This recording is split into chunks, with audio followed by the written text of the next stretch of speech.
Rakshabandhan special नारळी पौर्णिमेच्या खास प्रसंगी बनवूया अगदी मऊ लुसलुशीत शाही चवीचा अगदी पारंपरिक पद्धतीने आणि परफेक्ट प्रमाणात मऊ लुसलुशीत नारळी भात। पण त्याआधी आपण चॅनलवर नवीन असाल तर आपल्या चॅनलला सबस्क्राईब करा। चला तर मग रेसिपीला सुरुवात करूया। नारळी भात बनवण्यासाठी 1 कप तांदूळ घेतलेला आहे, एक अर्धी वाटी ओल्या नारळाचा कीस घेतलेला आहे, 7 ते 8 काजू घेतलेले आहेत, 7 ते 8 बदाम घेतलेले आहेत, 7 ते 8 जास्त मनुके घेतलेले आहेत, एक छोटी वाटी मेजरिंग कप नुसार मी माप घेतलेला आहे। तुम्ही घरातली कुठल्याही वाटीनुसार तुम्ही घेऊ शकता। छोटी वाटी मी गूळ घेतलेला आहे, बारीक चिरून गूळ घ्यायचा आहे। तुम्ही गुळाऐवजी साखरही घेऊ शकता। केसर टाकलेला दूध घेतलेला आहे, दूध अजून गरम आहे, भात शिजेल तोपर्यंत या दुधाला कलर येईल। कलर साठी मी केसरचं दूध घेतलेलं आहे, 3 ते 4 लवंग घेतलेले आहेत आणि एक दालचिनीचा तुकडा घेतलेला आहे। सुरुवातीला घरात कुठलाही तांदूळ असला त्याने हा भात केला तरी चालतो। आता ह्या तांदूळला छान स्वच्छ धुवून घ्यायचं। चांगलं धुतल्यानंतर यामधला स्टार्च पूर्ण निघून जातो, त्यामुळे याला धुवून घ्यायचं। या तांदूळाला 15 ते 20 मिनिटं भिजत ठेवायचं। आता हा तांदूळ व्यवस्थित 15 ते 20 मिनिटं भिजत ठेवूया। आता हे पहा, 15 ते 20 मिनिटं तांदूळ भिजलेला आहे। आता हा तांदूळ कुकर मध्ये काढून घेऊया।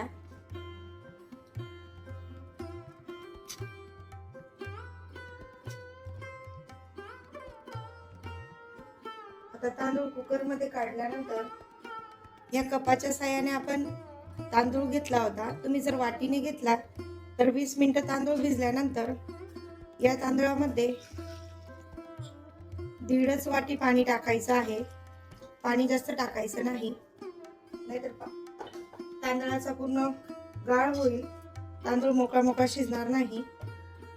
आणि त्याचप्रमाणे चम्मचभर तूप टाकायचं, म्हणजे तांदूळ हा आपला मऊ लुसलुशीत शिजला जातो।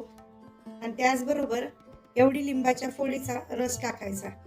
साहित्यामध्ये लिंबाची फोड आणि तूप सांगायचं राहिलं, त्याचप्रमाणे एवढंच अर्धी चम्मच मीठ घालायचं। हे सगळं मिक्स करून घ्यायचं आणि कुकरचं झाकण लावून घ्यायचं।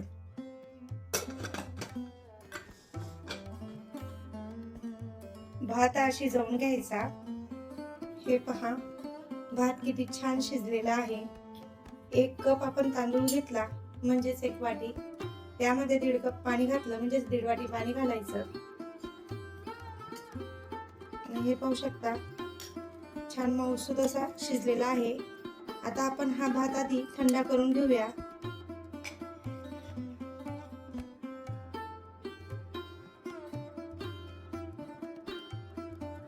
आता गॅसवर पॅन ठेवायचा, त्यामध्ये 2 चम्मच तूप टाकायचं। 2 चम्मच तूप टाकल्यानंतर लवंग टाकायच्या,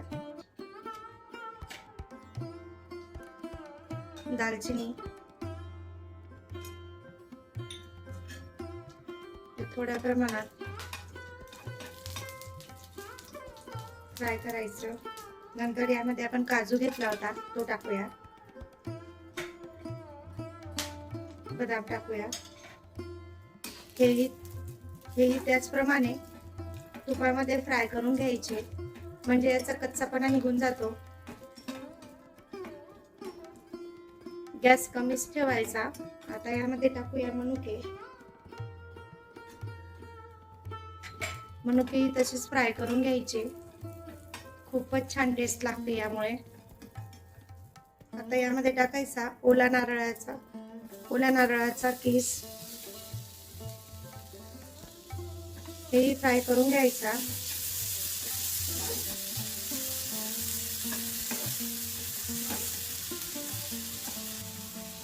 यामध्ये टाकायचा गूळ. हाही चांगला व्यवस्थित मिक्स करून घ्यायचा.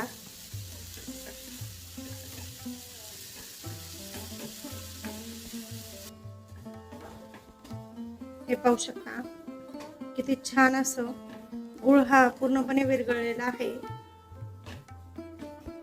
आता यामध्ये आपण शिजवलेला भात टाकायचा.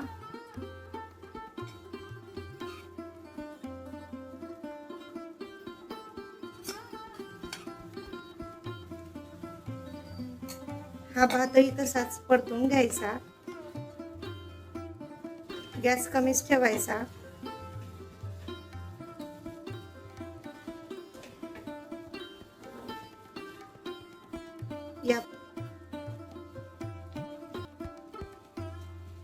आता यामध्ये गरम दुधामध्ये मी 7 ते 8 केसर ह्या टाकल्या होत्या. ते दूधही टाकून देऊया.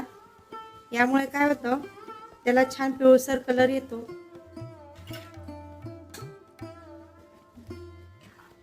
आणि हेही छान मिक्स करून घेऊया. मिक्स करून घ्यायचं याप्रमाणे. आता हा भात 2 मिनिटं झाकून ठेवूया.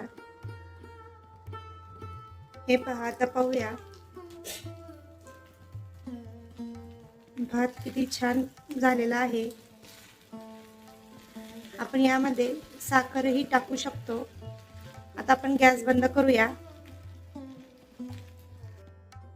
हे पहा, रेडी आहे मऊ लुसलुशीत असा नारळी भात, जो रक्षाबंधन निमित्त एकदम स्पेशल आहे. या पद्धतीने बनवला तर हा भात अप्रतिमच होतो. आता आपण हा भात काढून घेऊया. हे पहा, या पद्धतीने नारळी भात आपण काढून घेऊया. पाहू शकता किती छान असा सुटसुटीत असा नारळी भात आपला रेडी झालेला आहे. रेसिपी कशी वाटली कमेंट मध्ये नक्की कळवा. व्हिडिओ आवडल्यास लाईक करा, शेअर करा आणि आपल्या स्वातीज रेसिपी चॅनलला सबस्क्राईब करा. पुन्हा भेटूया अशाच नवनवीन रेसिपीसह. धन्यवाद.